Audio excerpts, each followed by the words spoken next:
ہر حکیم کا روحانیت کے ساتھ اتنا گہرا تعلق نہیں ہوتا. خاندانی ورثے میں ملا. چھوٹا سا تھا، 10-12 سال کا، تو روحانیت کی کتابیں پڑھتا تھا، سمجھ آتی نہیں تھی. پھر ایک درویش ملے. ایک عام آدمی جو ہے وہ روحانیت تک کا سفر یا روحانیت میں کیسے جا سکتا ہے؟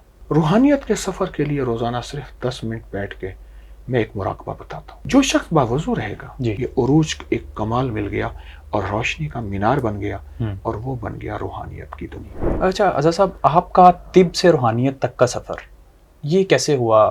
آپ عموماً ہر حکیم کا روحانیت کے ساتھ اتنا گہرا تعلق نہیں ہوتا. اظہر صاحب آپ کا کیسے؟ ایک تو خاندانی ورثے میں ملا. اچھا. اس کی وجہ سے پھر گھر میں ایک جذبہ اور شوق پیدا ہوا. ٹھیک. چھوٹا سا تھا، 10-12 سال کا، تو روحانیت کی کتابیں پڑھتا تھا، سمجھ آتی نہیں تھی. پھر بڑا ہوا تو یہی پڑھا. پھر ایک درویش ملے. جب میری عمر تقریباً 17 سال کی تھی. ٹھیک. تو ایک درویش ملے، جلالی بابے تھے، اور میرے اندر اہلیت نہیں، کچھ بھی نہیں، صحیح. نہ کمال، اب بھی وہی. بس انہوں نے بنانے کی کوشش کی، لوہے کو سونا بنانے کی کوشش کی، پر دعا کریں موت تک سونا بن جائے. کوشش میں جاری ہیں. کوشش بنا تو نہیں ہے.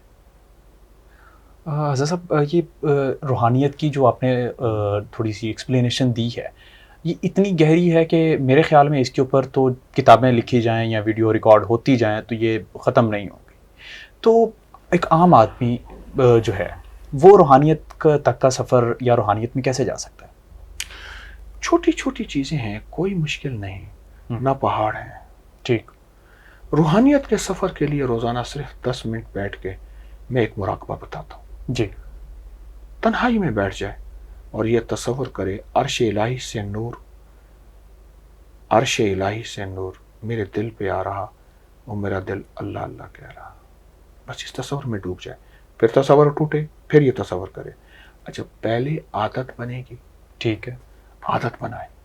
صحیح. عادت بنائے، عادت بنائے. ایک وقت آئے گا عبادت بن جائے.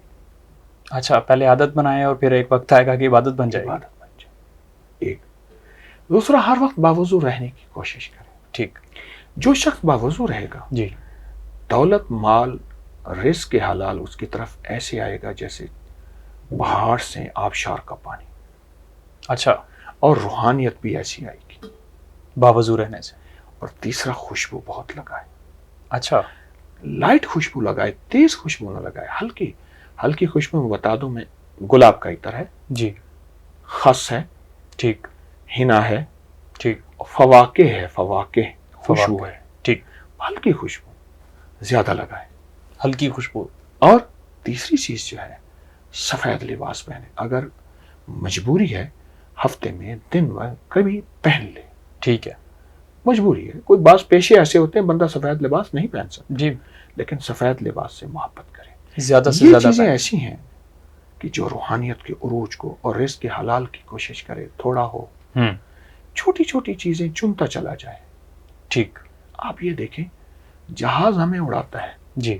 کبھی نا آپ جہاز کے انجن کو دیکھیں نا، چھوٹی چھوٹی تاریں پرزے جوڑ جوڑ جوڑ کے اتنا بڑا نظام بنا دیا. جی بالکل. یہ چھوٹا، کہیں سے وضو جڑ گیا، کہیں سے خوشبو جڑ گئی، کہیں سے مراقبہ جڑ گیا، کہیں سے تنہائیوں کی پاکیزگی جڑ گئی، کہیں سے حلال حرام کی پہچان. یہ عروج ایک کمال مل گیا اور روشنی کا مینار بن گیا، اور وہ بن گیا روحانیت کی دنیا. ٹھیک ہے. یہ ساری چیزیں جو ہے وہ انسان کرے اور اس سے روحانیت کا سفر میں انسان شروع ہو سکتا ہے. اچھا حضرت صاحب، دوسرا مجھے بتائیے گا کہ کچھ لوگ ہیں وہ کہتے ہیں کہ جی ہمارے پاس پیسہ آتا ہے، رکتا نہیں ہے، بے برکتی بہت زیادہ ہوتی ہے، اور پیسہ آتا بھی بہت ہے، جاتا بھی ویسے ہی ہے. وہ کیا وجہ کیا ہوتی ہے کہ یا مہنگائی بہت زیادہ ہو گئی ہوئی ہے یا کوئی اور وجہ؟ اب ایک چھوٹا سا لفظ کہوں گا، یاد رکھیے گا. جی.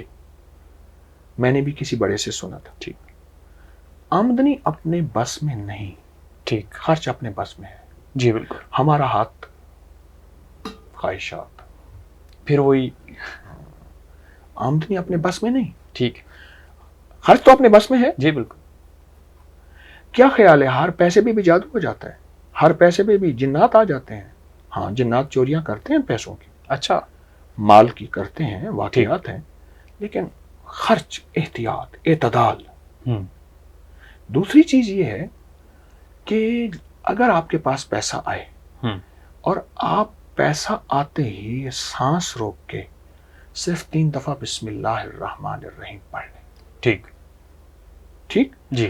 اور جب پیسہ دیں سانس روک کے 3 دفعہ انا للہ و انا الیہ راجعون پڑھ لیں. اچھا. دیکھیں پھر رکتا یا نہیں رکتا, اچھا. ٹکتا یا نہیں ٹکتا. چلیں یہ بھی ایک چھوٹا سا زبردست عمل ہے. ٹھیک. 3 دفعہ پہلے بسم اللہ الرحمن جی. الرحیم. جب پیسہ خرچ کریں, اچھا خرچ کیا بھول گیا, جی.